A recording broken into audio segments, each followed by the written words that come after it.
Hey everybody, welcome back to my channel. My name is Courtney, and if you are new here, we are in the middle of 24 days of foundation. My channel is all about luxury beauty, unboxings, hauls, get ready with me, and the occasional like fashion video. And by fashion, I mean like doing unboxing or try on or anything along those lines. But today, for day 4 of 24 days of foundation, we are going to be testing out the Clé de Peau Radiant Cream Foundation. This is the foundation that obviously comes in the tube, and it does have a broad spectrum SPF 25 in this foundation. This Radiant Cream Foundation is not cheap. It does retail for $130. I got mine on sale at Nordstrom, so you can find sales sometimes at retailers, but it was still a pricey foundation. And a little bit about the foundation before we get started today. A skincare-based cream foundation with moisturizing medium to full coverage that visibly perfects skin with a natural dewy, luminous finish.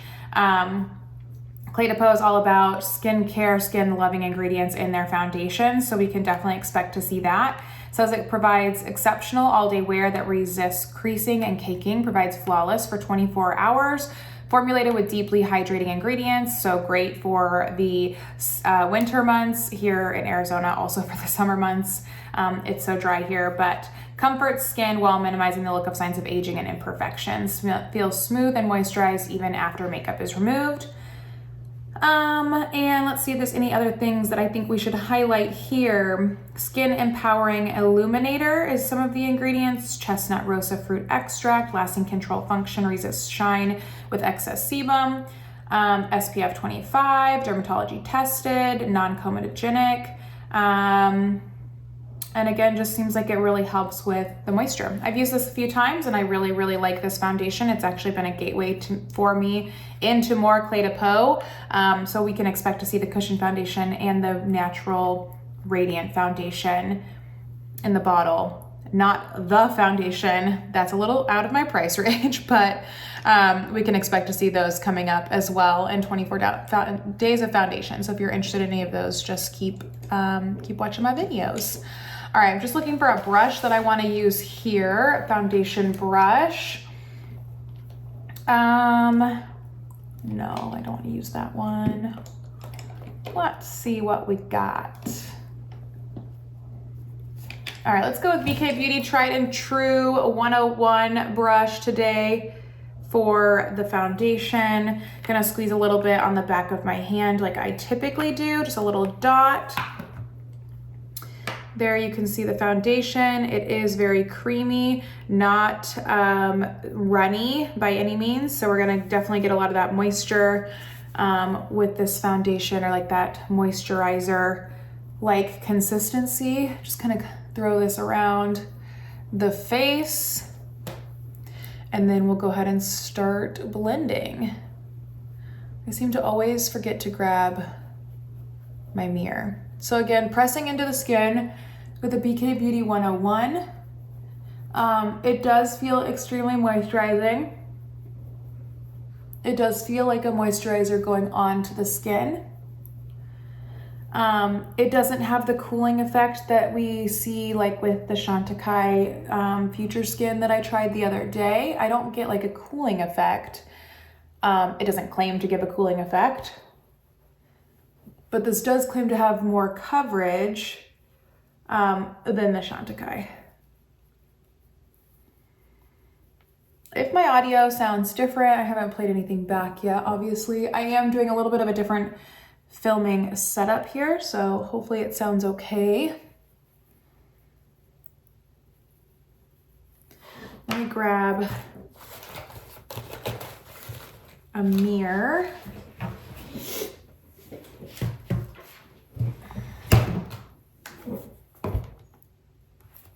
Alrighty, so again, not a first impression for me with this foundation, but I've only used it a handful of times, so it is still very new in my collection. I picked it up just a few weeks ago from Nordstrom, but like right off the bat, it does have more of a matte finish.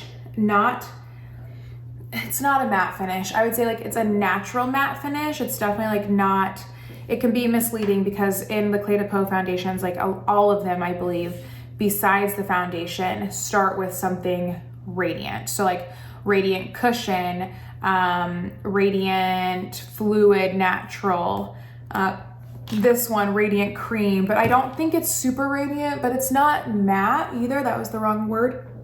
Excuse me, but I would definitely say like it's very much a natural finish. Like it's not radiant. So if you're looking for a dewy foundation, if you're looking for a super radiant foundation, this is not it. If you are looking for a skin glow foundation, this is it. Like this will give you that natural glow to your skin that would happen with just like skincare on, or like what your healthy skin might look like, because naturally we don't have that like super glowy look to our skin. That's something that we use products to achieve that look, to give a healthy plump look. So this is extremely natural with its finish. Their website does say it's a dewy finish. I disagree. I again think it's like a very natural, a natural finish to the skin. All right, let's go ahead and move on since I've now said that about 1,000 times. I'm gonna throw on some cream bronzer, my concealer, and some cream blush. You guys know the drill. It's not the first time that we've been together, or maybe it is, but if it is the first time we're together, this is the drill for me. I'm trying to use some different products though throughout this 24 days of foundation. So I'm going to use the Simi Haze Melting Bronze Balm, and this is in the shade 02 Cedar. This consistency is so interesting to me that I wasn't super interested. I mentioned this in another Get Ready With Me or another one of my videos. I was not super interested in this brand because it just didn't really, I mean, I guess like aesthetic wise, it was cool, but it didn't really appeal to me too much. Like their lipsticks, I don't even know what else they had. I can't even remember. But it wasn't super appealing to me at first. And I happened to just walk by in Sephora, the Simi Haze little end cap, and I saw the bronzers. And I love a cream bronzer. I think it helps my bronzer last. I think it brings a lot of good dimension to my skin. And then like as my powders wear off, my creams are typically still intact.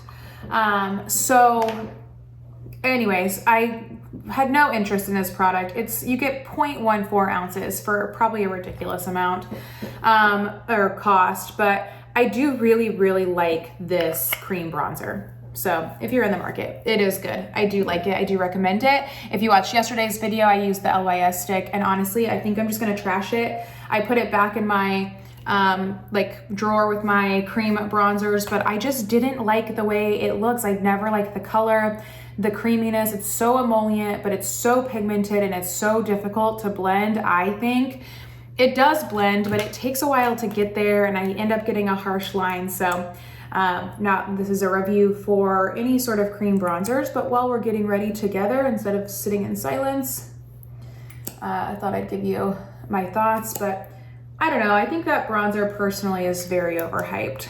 I'll link everything I'm using down below, but this is the Charlotte Tilbury Beautiful Skin Concealer. It wants to focus on my eyes. There we go. The Beautiful Skin Radiant Concealer. And let me go in with a little bit of a smaller brush. This is gonna be a Morphe M536. I just talked about this brush the other day.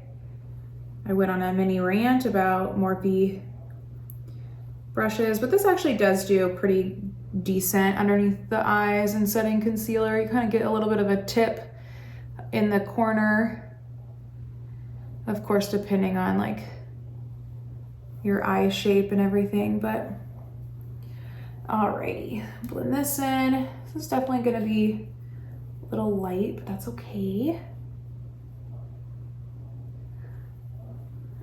So I'm about to pick up, because I'm really, really loving, I mentioned it in another video, like Chantecaille, Clé de Peau, like that really pretty, like effortless, but perfected, but not super heavy makeup has just been really appealing to me lately. And I'm gonna pick up the Clé de Peau Radiant Fluid Foundation Natural, and I just can't decide if I wanna get this same shade. Like, it does seem to be a pretty good shade match, or go down a shade. According to their website, I should go down like a couple shades, but this matches, I feel like. Let me know down below. Do you feel like this is too deep for me? I'm gonna go in with the Say Dew Blush in the shade Rosy.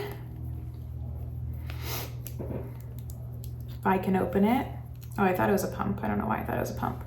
Little doe foot. I want to switch it up because I keep using the Charlotte Tilbury Pinkgasm, but that's my all-time favorite, like, cream blush, only because I think it looks really, really nice underneath a variety of powder blushes, because it kind of just gives you more of like a highlighted effect with a little bit of pink. I use in the shade in Pinkgasm. Maybe I should just grab one of the Beauty Light Wand highlighter ones, but I don't know, it just gives like a slight color, a little pigment, and again, a lot of glow, which this will do the same since it's called the Dewy or the Glow Blush or whatever it was called. But that's the shade Rosy. So all my cream products are on, so we're gonna go ahead and set now. Let me just get rid of some creasing under the eyes. We're gonna set again with the Chanel loose powder. I have some other loose powders. I just have been lazy and haven't been switching them out. But maybe tomorrow's video, grab a different setting powder. I was like, I love the Huda Beauty loose powder, the Easy Bake powder. I think I actually like that powder better than the Givenchy Prism Lead powder. I mean, the Givenchy is really nice. I don't see like a massive difference between the two where I can like think about justifying the price, as I use a Chanel loose powder. Chanel's an experience. But I guess Givenchy can be too, but yeah, so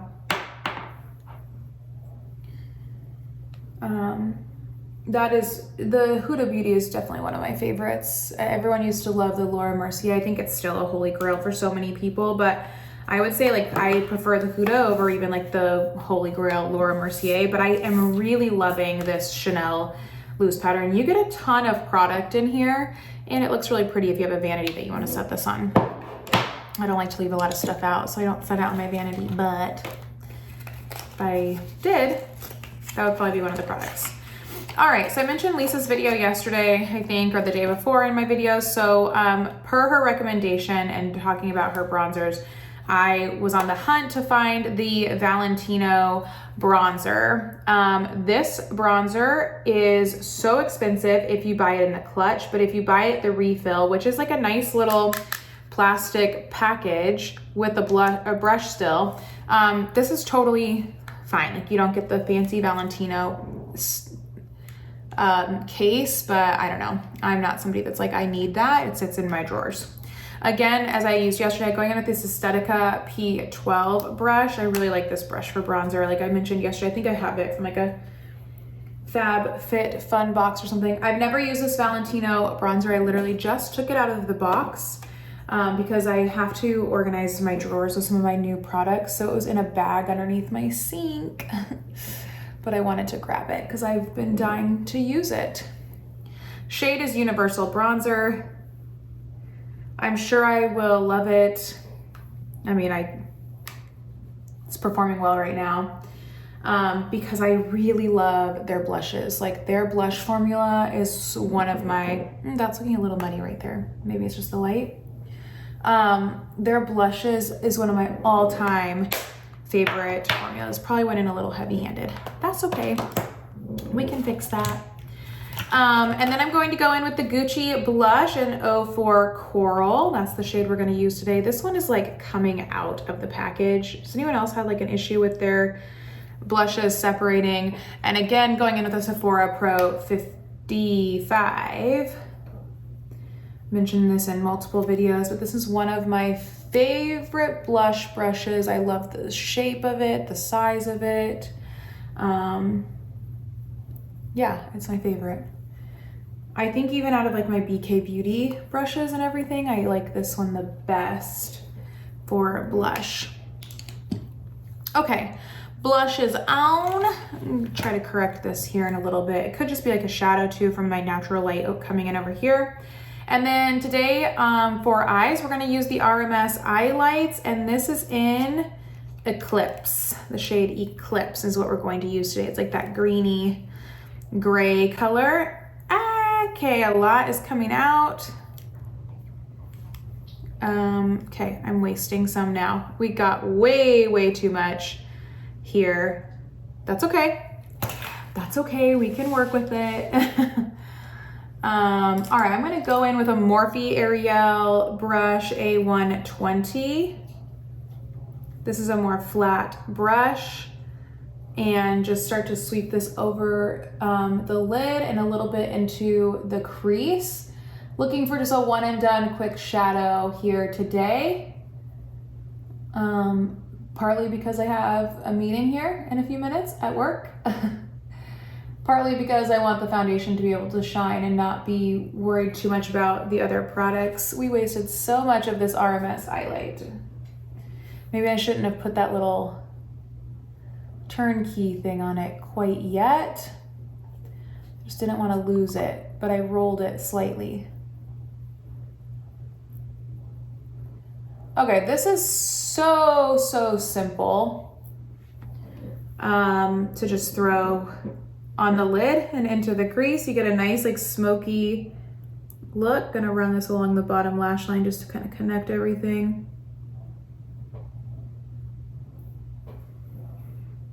This is like a flat but fluffy brush. I can't even describe it.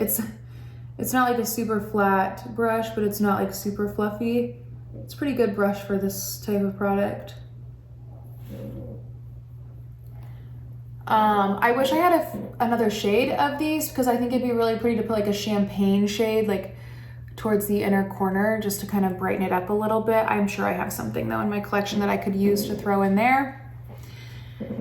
All right, I'm gonna do brows, which is gonna be the Kosas Air Brow, and then the Dior Show Mascara in brown, and then I'll be right back. We'll go take a close-up look of the skin, and then I'll try my best to do check-ins throughout the day.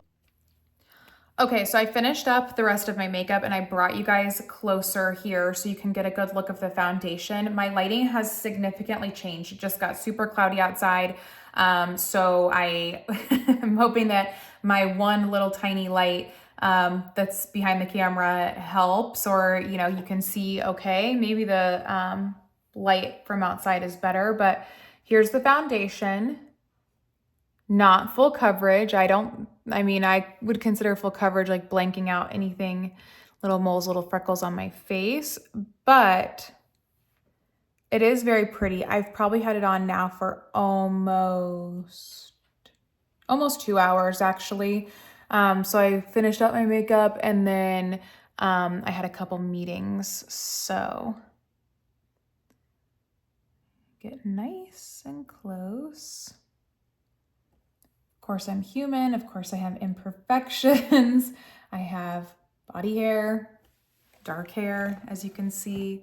But that is what the finished look is today. Again, it's actually already been about 2 hours since I first applied the foundation. Maybe even a little longer since I just applied the foundation, not like everything else. But 2.5 hours in. This, again, is the Radiant Cream Foundation from Peau. And in the mail, spoiler alert, I just got the Peau Radiant Cushion. So that will be coming also in 24 days of foundation. Perfect. Well, if I have time, I'll give another check-in later today. If not, I'll update you tomorrow on how everything wore. I've been ending the video here, and then if I have extra clips, I'll throw them at the end so you can see the wear throughout the day, but I am gonna go ahead and wrap up the video. So thank you so much for watching today, day 4 of 24 days of foundation. I appreciate you guys showing up. If you liked this video, please be sure to hit the like button down below. If you haven't already, please subscribe, hit the bell notification to be notified every time I upload a new video, which will be a lot in December. Also, if you want to shop any of the things that I wore on my face today, everything is linked down below. As a reminder, as a new content creator or any content creator, you do have the choice to shop through our links. It does not cost you anything extra. It helps us earn a small commission, and it helps us put all that money back into our channels, me specifically. So if you wouldn't mind, if you do plan on picking something up, use my links down below. If you have questions, comments, leave those down below, and I will see you guys in my next one. Bye.